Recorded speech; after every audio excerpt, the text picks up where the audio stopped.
Hello friends, welcome to Prashanthi's world YouTube channel. మనకు summer season అయితే complete అయిపోయింది. Rainy season start అయింది కాబట్టి పిల్లలు వేడివేడిగా ఏమన్నా చేసి పెట్టమంటారు కాబట్టి ఈవినింగ్ పిల్లలు అయితే ఈరోజు ఫ్రెంచ్ ఫ్రైస్ అయితే చేయమన్నారు.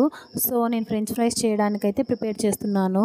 ఫ్రెంచ్ ఫ్రైస్ చేయడానికి మనం ఆలూను ఫ్రెంచ్ ఫ్రైస్ లాగా పొడుగా అయితే కట్ చేసుకుందాం. కట్ చేసుకున్న తర్వాత అందులో మనం ఫస్ట్ ఆయిల్లో వేసి ఫ్రై చేయకూడదు. ఫస్ట్ 2-3 టైమ్స్ వాటర్లో క్లీన్ చేసుకోవాలి. వాటర్లో క్లీన్ చేస్తే ఏమవుతుందంటే దానిపై నుండి స్క్రాచ్ మొత్తం వెళ్ళిపోతుంది. వెళ్ళిపోయిన తర్వాత ఇప్పుడు మనము వాటర్లో కుక్ చేసుకోవాలి. కొంచెం పసుపు, కొంచెం సాల్ట్ వేసి కుక్ చేసుకుంటే మనకు 100% కుక్ చేయకూడదు. ఇలా నేను కట్ చేస్తే తునుగుతుంది కదా, అంత 50% అయితే కుక్ చేసుకోవాలి.